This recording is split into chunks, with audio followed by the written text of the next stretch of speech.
North Korea is open to direct talks with the US over their nuclear standoff, according to the Russian Foreign Minister, Sergei Lavrov, who said he passed that message to his counterpart, Rex Tillerson, when the two diplomats met in Vienna on Thursday.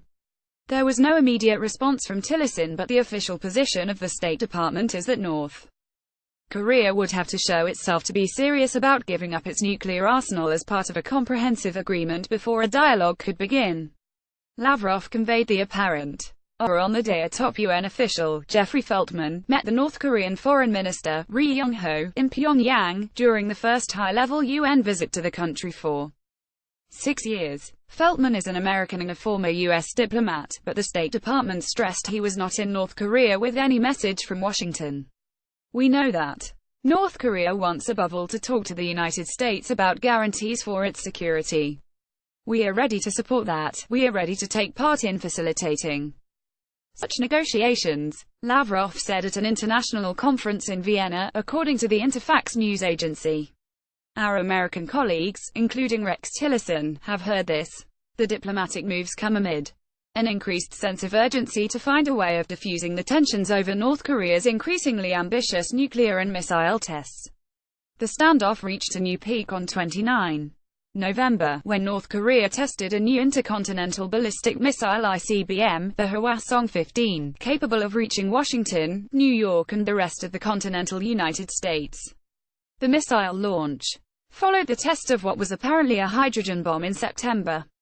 The Hwasong-15 missile, fired on the 29th of November, flew on a steep trajectory for 50 minutes, reaching an altitude of 2,800 miles 4,500 kilometers and distance of 620 miles, according to North Korea. The US-based Union of Concerned Scientists said that if the numbers were correct, then the missile would have a range of 8,080 miles on a standard trajectory. That figure suggests that all of the US could theoretically be within range. The missile appears to be an advanced version of the Hwasong-15 ICBM tested in July by North Korea, which claims this version makes it a complete nuclear state.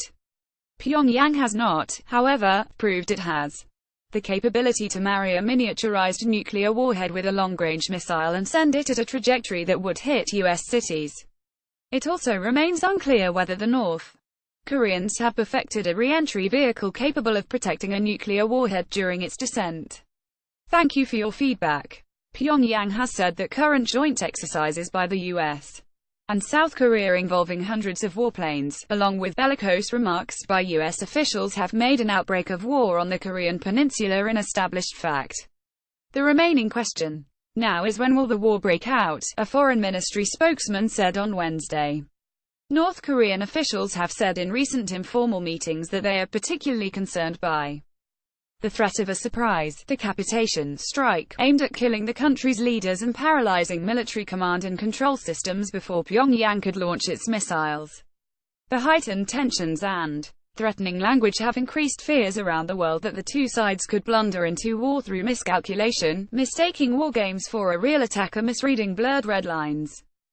US and North Korean positions are currently far apart, with Pyongyang rejecting any suggestion that its nuclear disarmament would be on the table at any future negotiation. The regime wants the US to recognize it as a nuclear weapons power and cease its hostile policies to North Korea, including sanctions and military maneuvers off the Korean peninsula. For its part, the US has rejected a freeze-for-freeze proposal advanced by Russia and China, by which North Korea would suspend nuclear and missile tests while the US would curtail its military exercises. State Department spokeswoman Heather Nauert said on Thursday that direct talks with North Korea were not on the table until they are willing to denuclearize. A photo released by the North Korean Central News Agency shows the launch of the intercontinental ballistic missile Hwasong-15 on the 29th of November.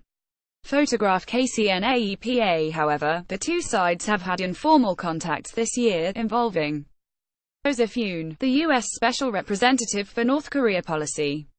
Those contacts, known as the New York Channel, were cut by the North Koreans after threatening remarks by Donald Trump during the UN General Assembly in September. But there have been some recent signs that Pyongyang might be interested in restoring the channel. At a meeting in Stockholm that brought Together, Western experts and officials from Pyongyang in late November, a North Korean representative appeared to raise, for the first time, the possibility of a channel for military-to-military communication with the U.S. In an informal discussion that we had in Stockholm, an official made an observation that there isn't at present a way for the U.S. and North Korea to work together to prevent an accident. I thought that was an interesting observation that I had not heard them say before, said Suzanne DiMaggio, a senior fellow at the New America think tank who has played a leading role in back-channel contacts with Iran and North Korea, and who attended the Stockholm meeting.